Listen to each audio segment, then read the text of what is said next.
So, some people are just energized to see the flag. Right.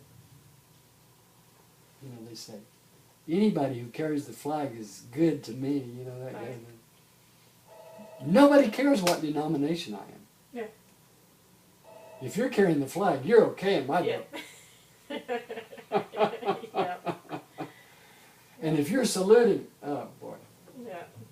So I think God planned it right. He gave it to me in pieces.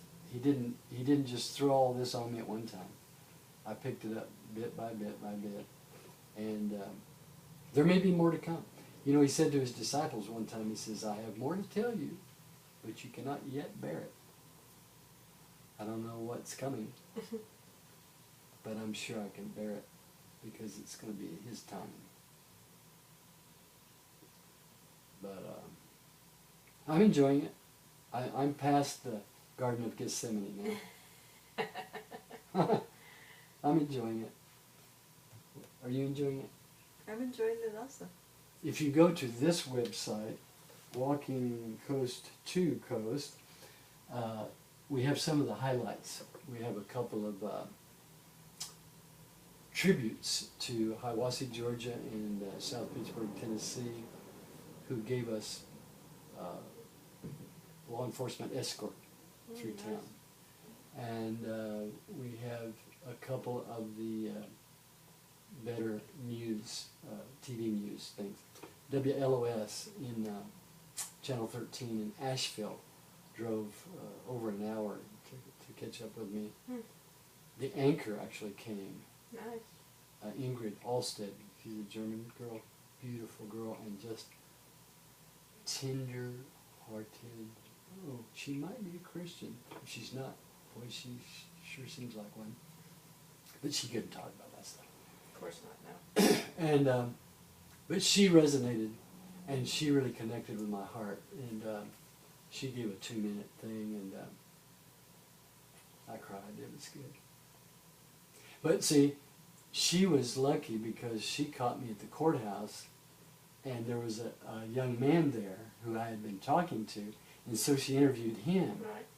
and asked him the relevant questions. And man, he voted for me, I tell you. He said, he's telling the truth. So it was good, it was good. And there's 1 or 2 pictures of me with mayors and stuff like that. I try to connect with city mayors, county mayors, and give them a memento of the walk, a little 40-day prayer book, and it's non-sectarian. And just to remind the officials that we came through their town and that we appreciated them, and they extend their appreciation to us, and it's a mutual admiration society. It's really nice. So I think we're going to meet with the Bolivar people. We hope so. Okay. We'll find out tomorrow morning. Yeah, she's taking care of that. I don't have a big enough brain to figure that out. But Yeah, the Bolivar mayor is a veteran too. yeah, okay. He's a retired command sergeant major from the National Guard. Oh, okay. Well, he would appreciate some of what I'm doing. He would. He would. And, most of the mayors that I've met, I'll say most, have been some kind of Christian. Some are a little liberal and some very conservative. I've met some mayors that have told us stories about people trying to get them to stop praying in the name of Jesus at their meetings. Mm-hmm. And several of the mayors have said, as long as I'm in office, we will pray in the name of Jesus. Well, and if you go down through 64, you're going to go through Whiteville. won't you? Whiteville, yeah. And you know the story about their whole drama about their cross on their water tower? No, I don't know that. They've got a white cross on top of the city water tower, and I guess it's about a year or 2 ago, there was a group out of California that sued them for What? separation of church and state. And so what they did is they ended up taking one of the arms off the cross and claimed it wasn't a cross, and so it's still up on the water tower.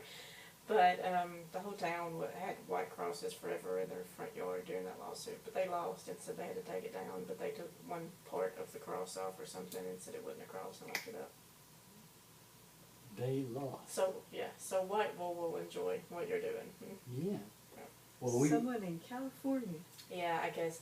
I don't What do know they if care about they Whiteville? claimed. Yeah, they claimed a business owner complained to them from Whiteville, but I don't know if that's true or not. But Doesn't matter these days. yeah, it don't. And they never said who the business owner was, obviously. So you know, you don't know if that's necessarily bad or not. Well, what would have happened if they didn't take it down? They would have sanctioned the town, I I'm sure guess, they by would have, yeah. fining them or something. Yeah. So they took one arm of the crossbar off. Still looks like a cross when you look up at it. Okay. Well, you know, I was in a funny lawsuit. It's not over yet, really. It's a trademark lawsuit.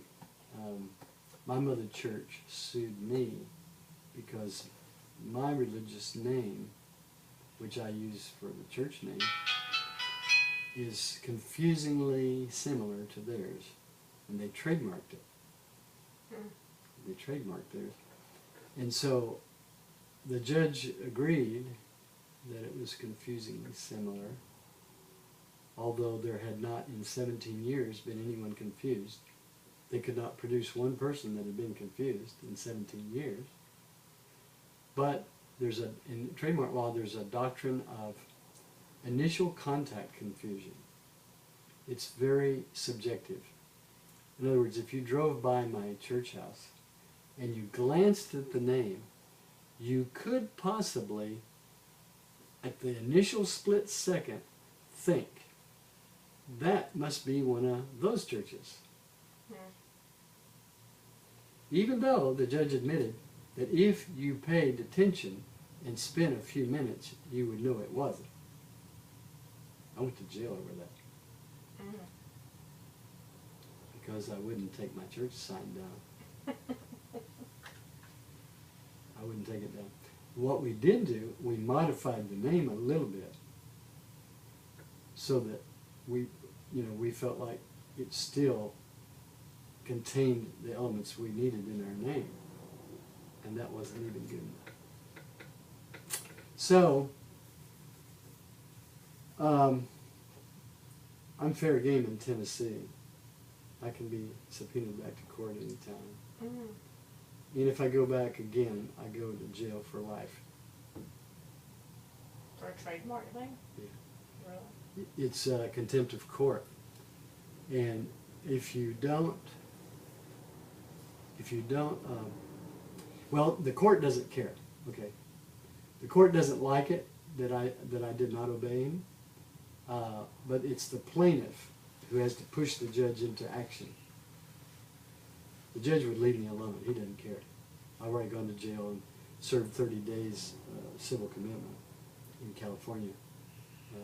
I was out there when they arrested me out there, and they decided not to extradite me back. But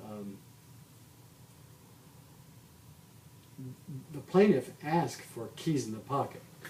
That's what makes it life, because, in other words, they tell you you have the keys to the cell in your pocket. When you sign the agreement to comply with all of the court order, then you can leave.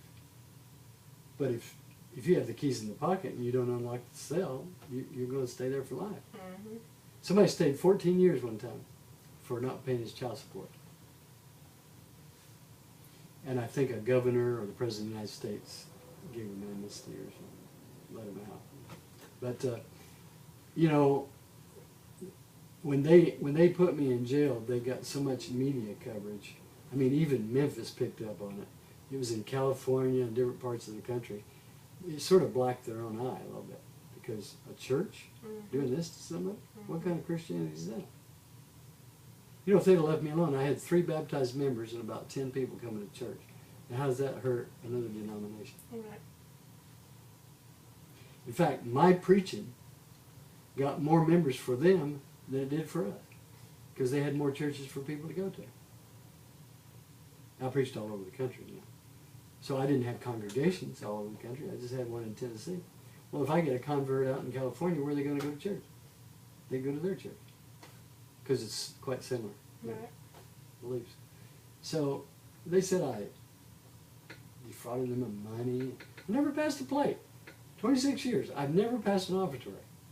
I've never accepted money from people. What's the give here? You know, it's just corporate image. It's modern day. You know, it's what's in the church. All churches are getting there now. It's all about money. Country churches are still, I think, pretty much okay. But the city churches and the big denominations, worldwide denominations, they're all about this big corporate thing. So I stay away from it. And hope, I'm praying that I get out of range of the court in Jackson and don't have any problem. Yeah. Maybe. Well, I think a lot of people will be protesting because I got a lot of friends now from this walk. I've only got 144 people that say they like the Facebook, like it on Facebook, but there's a lot more people that are involved. I guess they just don't click on the like button. Even my church members don't click on like, so I don't know what the deal is. And just don't do Facebook that way. Well, a lot of people don't like to do Facebook because it has a bad, it has had some bad reputation for identity theft or some stuff. Yeah, and people hacking accounts and stuff, and then Yeah. of course Facebook has turned corporate too, and Yeah. you know, and if you have a page on something, you know, you almost have to pay to boost it to get anybody to see it, and Yeah. they've turned corporate and stuff. Have you ever heard of Verizon? Does Verizon work around here? Vaguely. We used to have a 5 gigabyte internet account. And we got by pretty good. We went over one month and had to pay a little more. Then we went over a big amount, and I said, well, we'll just upgrade it and get 18 gigabytes. Do you know that we used over 20 gigabytes last month, and this month it's going up faster than ever. I wonder what kind of deal that is. It seems like we're doing the same thing, same behavior we always did, but our gigabytes are going up faster than they used to. Can it be possible that they have a glitch in their system or something? Oh, I'm sure. Yeah, I'm sure they've gotten something, figured out something, just like all the other companies. They burn my pockets really bad.